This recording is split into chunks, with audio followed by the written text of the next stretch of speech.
Okay, my reflection.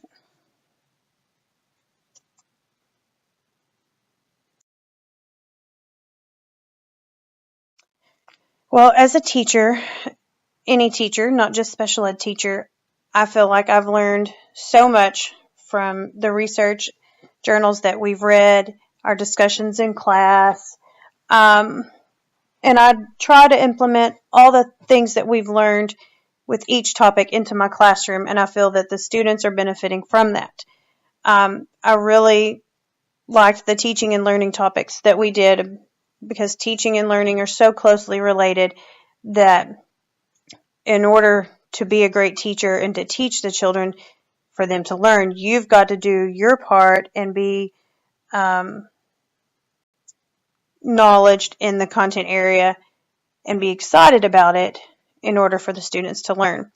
And with learning, there's so many things that you can do in order to help the students learn. In my case, I do modifications, accommodations, and let them learn to their learning preference so that they are not discouraged and they enjoy learning.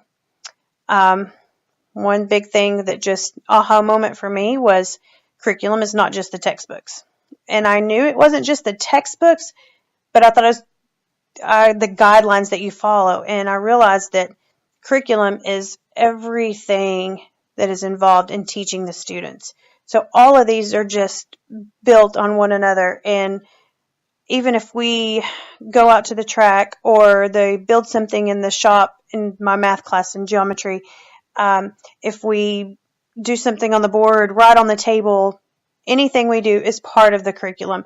And we're so involved with that and we get so focused on going by the book or the textbook or, the guidelines, the TEKS, that sometimes we forget, thinking out the box is what some kids enjoy so much, and that they enjoy learning that way and don't realize they're actually learning, but they are because they're having fun. And also learn technology is not just a calculator. It's not just an iPad that you put in front of them. It's anything that's going to aid or assist them in the learning process. Along with assessments, you can't figure out what the kids know unless you give them some type of challenge or some type of something that you give them so you can see where they are cognitively, academically.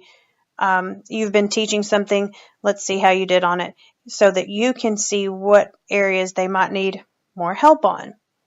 And it's not just a standardized test, which is everybody's sore spot right now. And we do little assessments all the time and probably don't even realize, because we're constantly seeing what kids know or understand and not understand so that we can better teach. And it all goes back and it all goes uphill and downhill, all scaffolding. So, and then equity. Yeah, where do I start? My students, either sometimes they feel like they're not smart or they're not in that class, so either they're getting the short end of the stick or they think, oh, well, I get it easy because I'm in special ed, and it's really not. And when they come in my room, I don't judge them. They are my student, my kid, and I call them my kids, because I don't care where they came from. I don't care what background they have. I don't care how much money they have. I don't care what color they are. A lot of teachers are real strict on dress code and take your hat off and, oh my goodness, the girls' jeans, holes in them. To me, if they got there that day and they're there to learn, I really, yes, we're supposed to follow the rules, but to me, that is the least of my worries. They come in, we're ready to learn. We might have to talk about what happened the night before. I've got one right now that her grandmother's in the hospital, so we talk about that for about 5 minutes, and then we get going. And that's why I love my class, because it is small enough that I can do that. The bigger classrooms, they can't do that. They can't stop and listen to everybody, their story life or whatever. So I feel like I'm more intimate with my kids, and I wouldn't trade that for the world.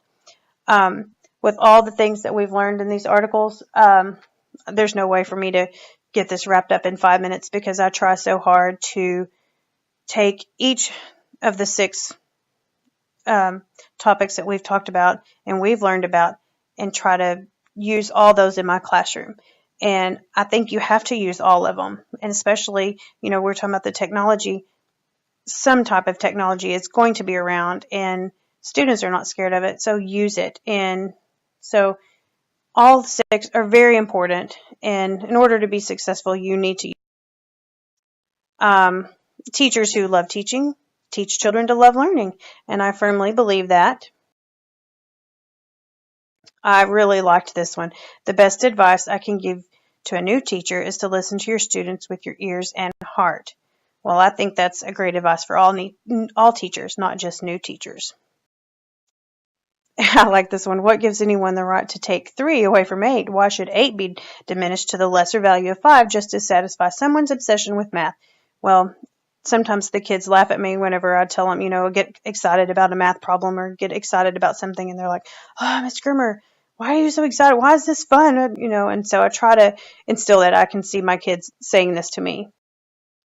And teachers are learners too, and I tell them, my students, every day, they'll see our math book that I brought to class, and they're like, "Oh my gosh, you have to do that?" And I was like, "Yes, I do. Can you believe this? Look how much we have to do." And I learn all the time. So, and it doesn't stop once you get out of school. So I encourage them, to keep going, and that everybody learns every day and that it's okay and it should be fun to learn.